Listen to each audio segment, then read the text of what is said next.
Hi అండి. అందరికీ నమస్కారం. తుఫానులో కారులో షికారు.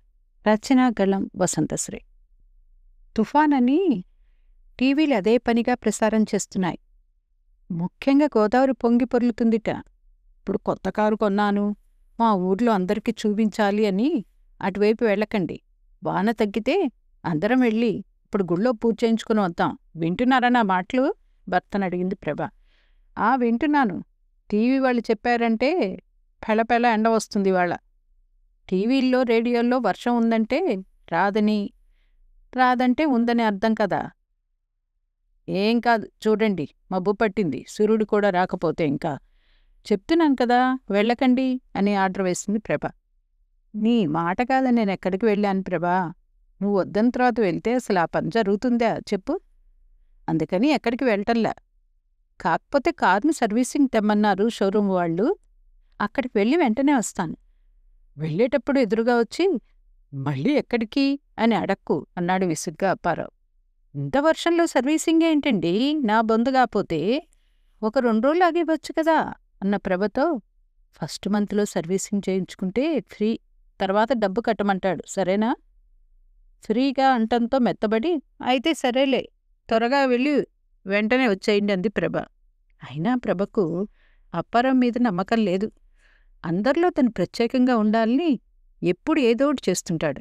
రీల్స్లో వీడియో పెట్టడం కోసం మొన్నటికి మొన్న ఆ కుర్చీని మడతపెట్టి అని డ్యాన్స్ వేసి, కుర్చీ మడతపెడుతుంటే కాలికి ఆ కుర్చీ బలంగా తగిలి దెబ్బయి ఇప్పుడే కాస్త కోలుకుంటున్నాడు.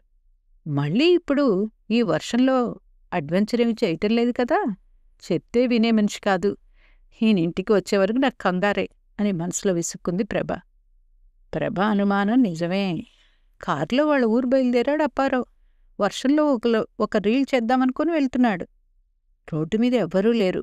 కారు చాలా హాయిగా వెళ్తుంది.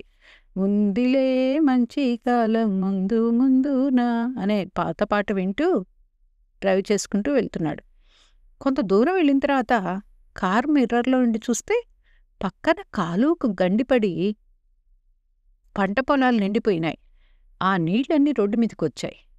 ఇక ముందుకు పోవటానికి వీలు లేక దిగాడు. అక్కడే వర్షంలో గాలివానలో వాన నీటిలో కారు ప్రయాణం హమ్మింగ్ చేసుకుంటూ రీల్ షూట్ చేసుకుని వెనక్కి తిరిగాడు.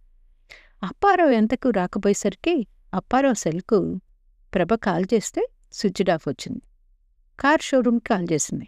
మా సర్వీస్ సెంటర్కి సెలవండి అని చెప్పారు వాళ్ళు. ఈయన వినే మనిషి కాదని తెలిసి కూడా పోనిచ్చాను చూడు, నాది తప్పు. అసలు ఎక్కడికి వెళ్ళాడో అర్థం కాక అప్పారావు వస్తే అమీ తెలుసుకోవాలని డిసైడ్ అయింది ప్రభ.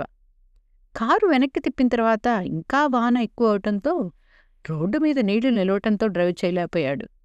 వెళ్లే దారిలోని ఊర్లో రోడ్డు పక్కన ఉన్న పంచాయతీ ఆఫీస్ దగ్గర కారును పార్క్ చేశాడు. కారులో పడుకుందామని ప్రయత్నిస్తే నీళ్లు కాళ్ల టైర్లు మునిగేదాకా వచ్చాయి. అమ్మో, నీళ్లు పోయిన తర్వాత చూసుకోవచ్చని కారులో నుండి దిగి పంచాయతీ ఆఫీస్ వరండాలో ఆ రోజుకు తలదాచుకున్నాడు. ఇంటికి ఫోన్ చేద్దామంటే ఫోన్ ఛార్జ్ అయిపోయింది. పవర్ కట్ అవ్వటం వల్ల ఆ రోజు ఆ వరండాలో ఆ బిచ్చగాళ్ల పక్కన సేదదీరాడు. వాళ్లకు పాదదుప్పట్లు ఉన్నాయి, తనకేమీ లేవు. చలికి వణుకుతూ అలాగే గడిపాడు. రెయిన్ కోట్ తీసి ఒక పక్కన ఆరవేశాడు.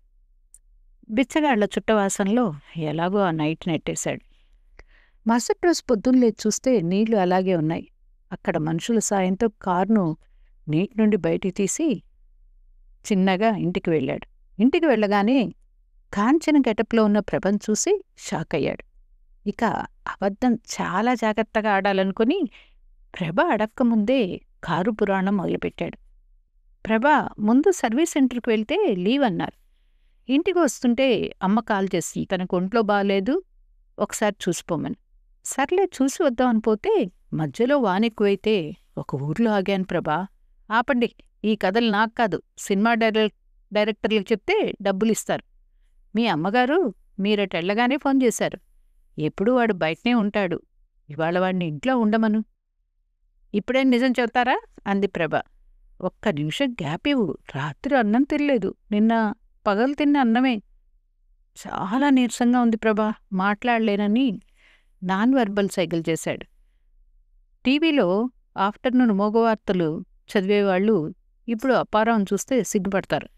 అలా సైగలు చేసి సైగలు అయ్యాడు కాసేపు అప్పారావు. అయ్యో, ముందు బ్రష్ చేసుకురండి అని జాలిపడి ప్రభ వంటగదిలోకి వెళ్ళింది. నీ వీక్ పాయింట్ నాకు తెలుసు కదే.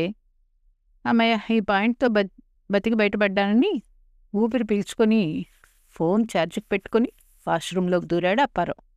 వారం తర్వాత ప్రభా గాలివానలో వాననీటిలో కారు ప్రయాణానికి అనే ఫోటోకు ఫస్ట్ ప్రైజ్ వచ్చింది. ఉత్తమ ఫోటోగ్రాఫర్గా ప్రైజ్ పొందాను. 5,000 రూపాయలు వచ్చాయి. ఆ వీడియో రీల్స్లో పెడితే 1,00,000 వ్యూస్ వచ్చాయన్నాడు ఆనందంగా. ఆ డబ్బులు నీకే ఇస్తున్నానని ప్రభకిచ్చాడు అప్పారావు. ఎంతో సంతోషపడి డబ్బులు తీసుకున్న భార్యతో, ఆ రోజు ఎన్ని ఫ్రీ షోలు వెరైటీగా చూపించావే, కాంచన చంద్రముఖిలాగా. ఇప్పుడు అర్థమైందా నేనంటే అన్నాడు అప్పారావు.